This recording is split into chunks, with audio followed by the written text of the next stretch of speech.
Yuko katikati yetu na kaka yetu mkubwa yule pale anaitwa Mseti, na mwingine yuko hapa anaitwa Mzee. Kwa hiyo tumeona tuwaite hapa kwa uchache wetu, pengine kuanzia baadaye watu wataweza kuwa wengi zaidi, lakini tukasema tuwape hii briefing kwanza. Tarehe 18 mwezi huu,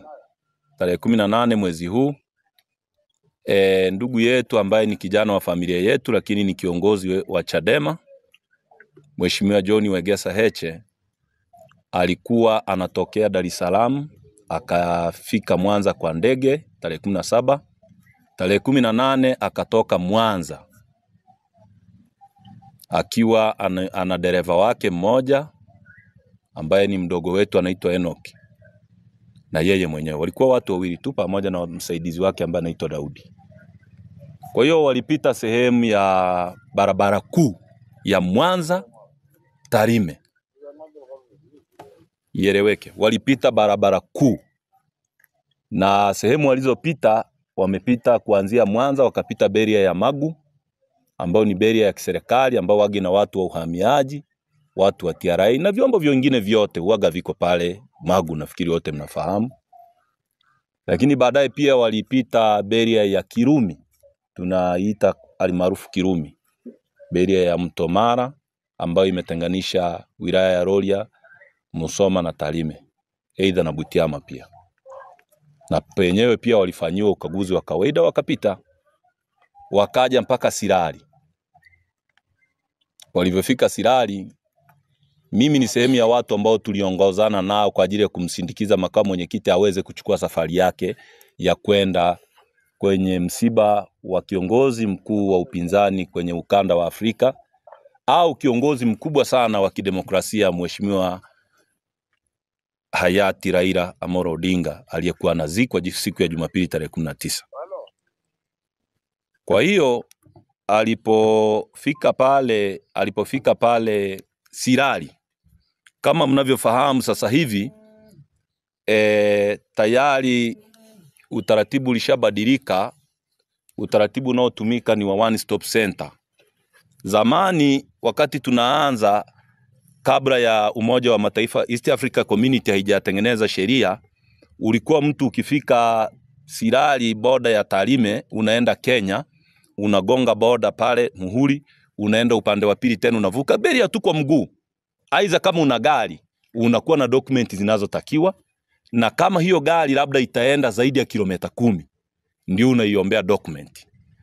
Otherwise unagonga muhuri hapa kwenye passport yako, au barua ziko pia, hata barua za temporary traveling document.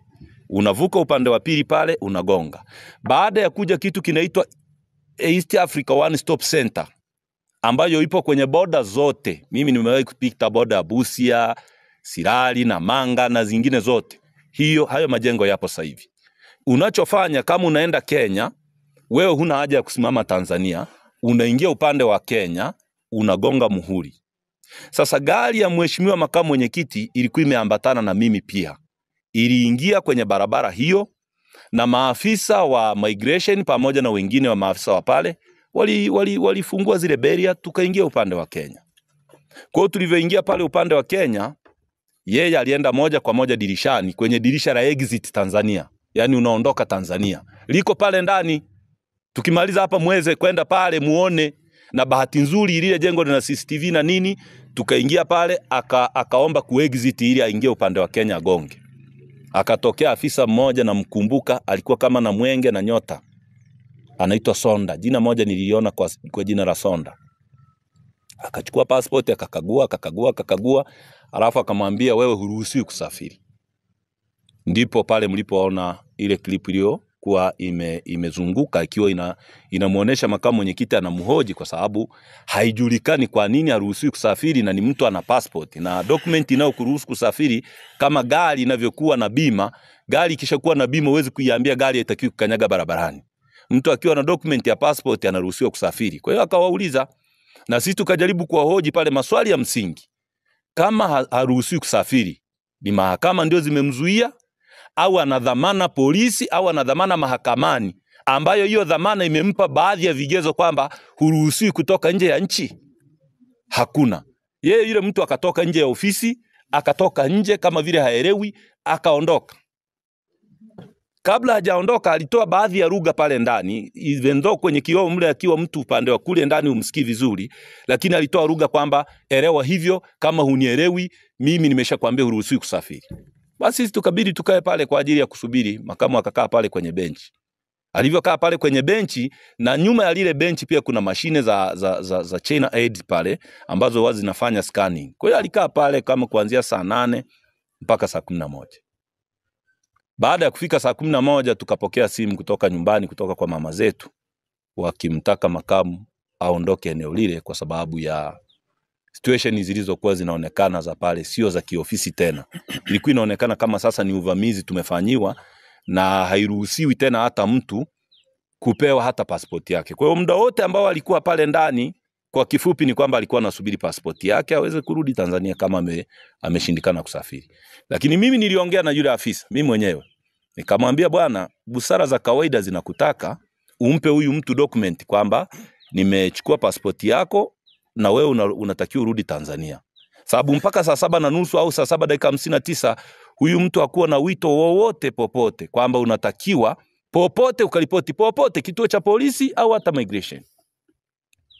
Kwa hiyo kilichoonekana pale ni muendelezo wa matukio ambayo siku hizi yanafanya kazi, kwamba kunyanyasa watu, kuumiza wenzako ni staili nyingine mpya kwenye nchi yetu kwa ajili ya kusaidia watu aidha kupata vyeo vikubwa au maisha yao ambao wanahisi kwamba wanapata kwa sababu ya mambo hayo. Kwa hiyo tukaangalia lile tukio, busara zikatutuma kwamba makamu mwenyekiti aweze kuondoka pale. Kwa kweli alipoondoka, kwa sababu wale watu walikuwa wamesha create tension wenyewe kama kawaida yao, wananchi walikuwa pale nje wengi. Kwa hiyo wale wananchi waliondoka naye pale kwa mguu, lakini baadaye alichukua njia ya kawaida ya mguu akarudi nyumbani. Kakaa hapa, baadaye tukamkabidhi gari akaenda Dar es Salaam. Nyuma ya kuondoka kwetu, dereva aliyekuwa na gari alitakiwa aondoe gari pale na avuke arudi Tanzania.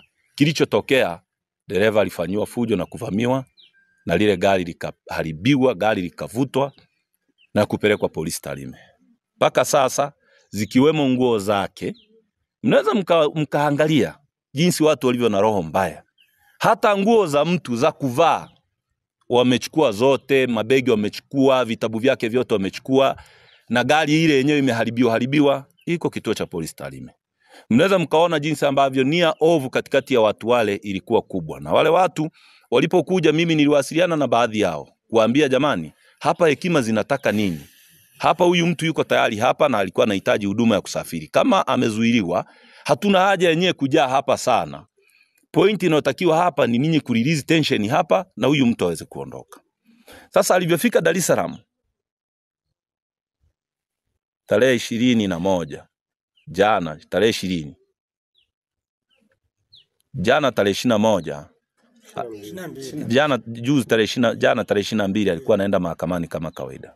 Kwa hiyo yeye aliondoka hapa tarehe 19 ile. Tulimuondoa hapa, aondoke hapa arudi kule Dar es Salaam. Kwa sababu tuliona hakuna haja ya kuondoka, ya kuendelea kuwa eneo hili, na hajapata wito wowote kwa sababu ndani ya simu zake au hata kupitia chama kwamba huyu mtu anatakiwa kwenye ofisi za immigration au polisi. Tarehe hiyo 18 hakupewa wito mwingine wowote isipokuwa kunyang'anywa pasipoti yake. Na kuna baadhi ya watu ambao mimi nimewasiliana nao kwa message kuwaulizia, ikaonekana kabisa kwamba hata wao wanashangaa ilikuwa kuaje afisa huyo wa migration kuchukua pasipoti ya mtu na kuikatalia. Kwa hiyo tulisubiri tukifikiri serikali inazungumza kwa karatasi, kwamba serikali siku zote government speaks on paper, itatuma labda barua baadaye kupitia kwa chama kwa sababu ile ni kiongozi ana address. Sasa tukamwambia, bana, kwa sababu hapa uko stranded, nenda ukaendelee na mambo ya kesi, kwa sababu kulikuwa na wito wa kesi nyingine ambao mmeisikia jana, ambao mahakama imetangaza kwamba itangazwe kwenye magazeti. Kwa hiyo kwa sababu ya wito ule tukasema hapa inaweza kawa kuna mchezo unachezwa, huyu mtu asifike mahakamani. Kwa hiyo acha aende. Akaenda mahakamani kwa ajili ya kuripoti kwenye hiyo kesi ambayo imefunguliwa tena huko na watu wanaojiita sijui viongozi wa chama kutoka Zanzibar. Mnaifahamu hiyo kesi ambayo ni kesi ya madai ambayo chama kimefunguliwa. Kwa hiyo alivyofika kule Dar es Salaam, anaenda mahakamani akiwa na wasaidizi wake, akiwepo ndugu Mlime ambaye ni msaidizi wake. Ndipo mlipomuona jana pale amekamatwa na gari nyeupe Hilux double cabin, na akapandishwa pale, vyombo vya habari vyote vimemchukua, na baadaye viongozi wa chama kupitia kwa mkurugenzi wa chama Mheshimiwa Garubindi ambaye ni wakili, ambaye ni mkurugenzi wa masuala ya sheria wa Chadema, wamefika Central Police, wakaambiwa ni kweli amefika hapa, lakini tunamsafirisha kwenda Tarime. Kwa hiyo baada ya hapo ikabidi wasaidizi wake na ofisi yake pia tuwaombe kwamba waondoke kule. Sasa katika hali ya kutushangaza sisi, kwa nini tumewaita hapa kwa mafamilia na tunawaomba kupeleka hii message yetu mbele, ni kwamba tangu jana mtu ambaye ni kiongozi ambaye anaweza kuitwa polisi pia kwa barua, kwa message, vyovyote vile na akaenda, serikali imechukua jukumu la kumbeba kutoka Dar es Salaam kwa fedha za serikali, mafuta ya serikali, na pengine na watu wamelipwa posho pale ndani, kama ambavyo inaonekana saizi kwamba uharibifu wa mali kwa ajili ya watu kupata posho zao ni sehemu ya maisha ya watu kwenye serikali yetu. Wameondoka naye. Distance ya kutoka Dar es Salaam mpaka Tarime, hata kama unasafiri na basi la Best Line ambalo limeondoka jana saa 7 usiku, leo liko Tarime. Si ndio hivyo jamani? Liko Tarime Best Line basi. Basi kama ni pikipiki yenyewe ingeisha ingia pia. Wamechukua gari za serikali ambazo wanajua wao wenyewe, wameondoka na huyo mtu jana saa 3. Sasa hizi tulivyowaita hapa nafikiri ni saa ngapi hapa? Saa 10 kasoro sasa hivi. Saa 10 kasoro. Masaa 32. Gari ya kawaida inaenda Dar es Salaam kwa masaa 18, 16. Masaa 32. Na huyu mtu ambaye wameondoka naye ni mtu ambaye utaratibu wake wa maisha alishaubadilisha. Ana mfumo wake wa chakula, ana mfumo wake wa kulala, na ana mfumo wake wa kufanya na mazoezi. Lakini kingine kikubwa ni kwamba hatuna imani na hao watu, kwa sababu huyu mtu ameshasema kabla kwamba anawindwa kwa uovu, ama kwa kuwekewa sumu, ama vyovyote vile wanavyojua wao. Na alishapewa tahadhari hizi na alishazisema yeye mwenyewe kwenye public domain.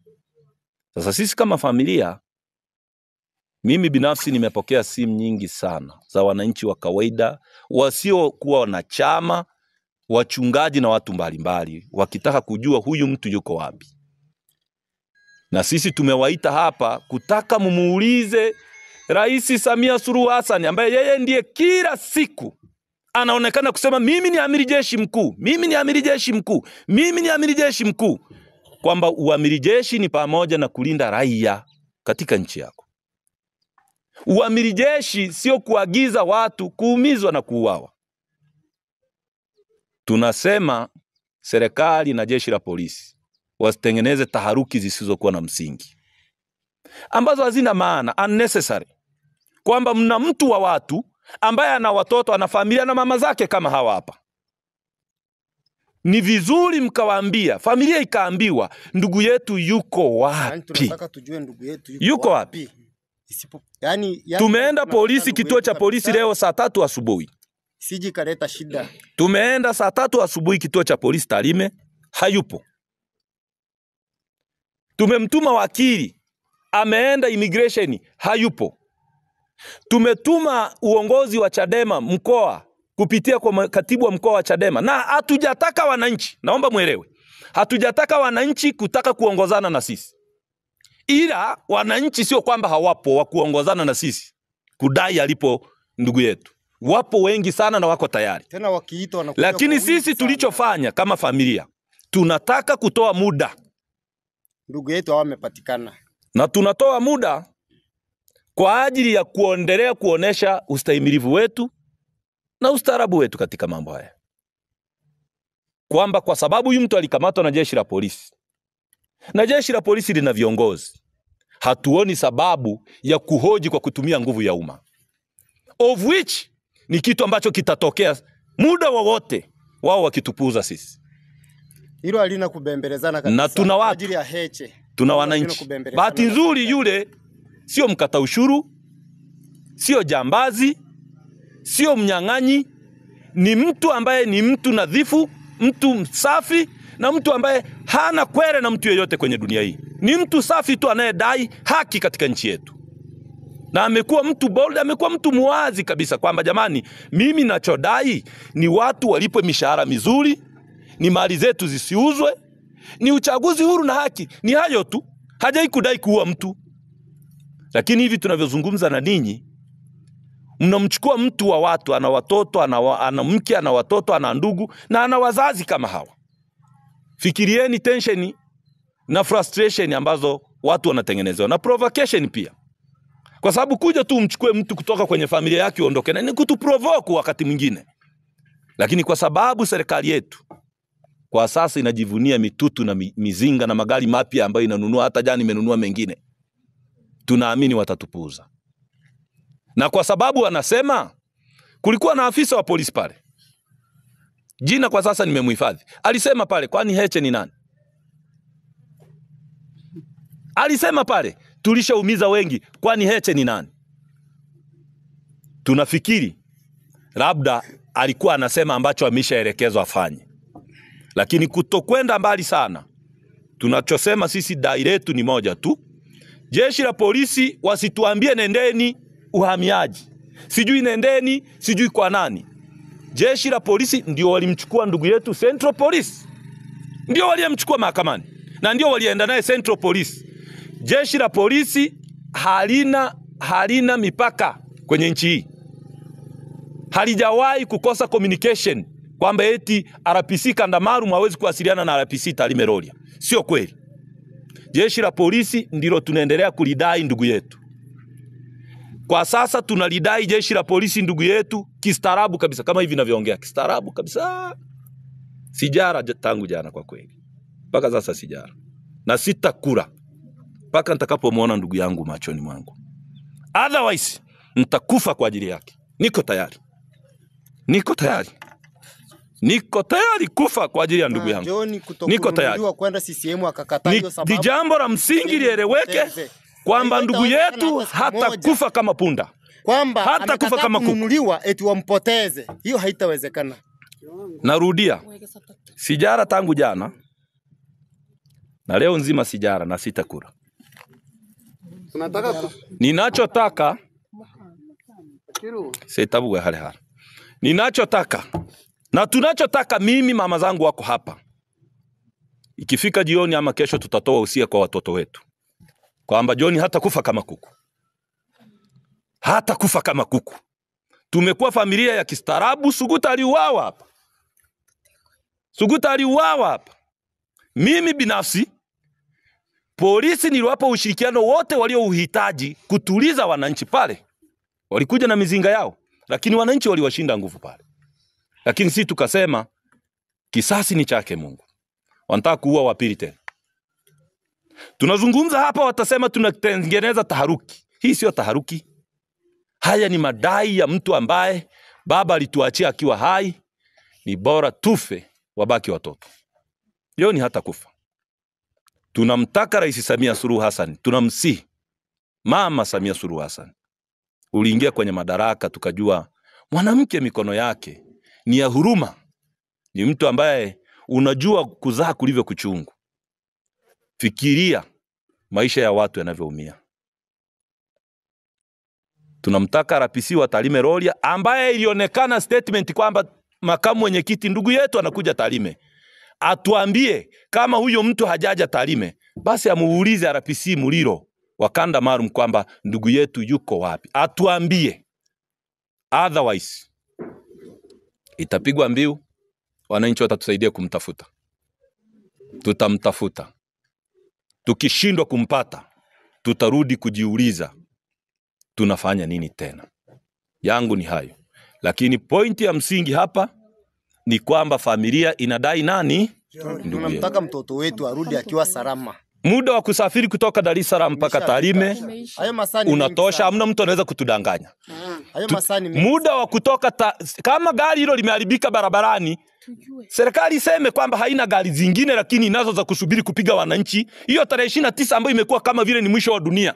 Yaani tarehe 29 saa hizi imekuwa kama ni mwisho wa dunia. Watu hawalali kwenye manyumba. Mimi nazungumza hapa kama mwenyekiti wa Chadema mkoa wa Mara pia. Kwa nafasi hii nataka tu niwaambie waandishi, watu hawalali kwenye manyumba, viongozi wa chama na wananchi wengine wamekimbia miji. Chama chetu hakigombei. Chadema haiko kwenye uchaguzi. Chadema haipambani. Kwa nini Samia hapambani na Chauma na ACT ndio vyama vyake? Na isitoshe pia hata ACT yenyewe haina mgombea urais. Apambane na Salum Mwalimu ndio chama chake. Wanatutafuta nini? Mimi nilifikiri tutakuja kushawishiwa kwamba kuna umuhimu wa kupiga kura, lakini tunashawishiwa kukimbia miji. Watoto wetu wanaishi kwa shida.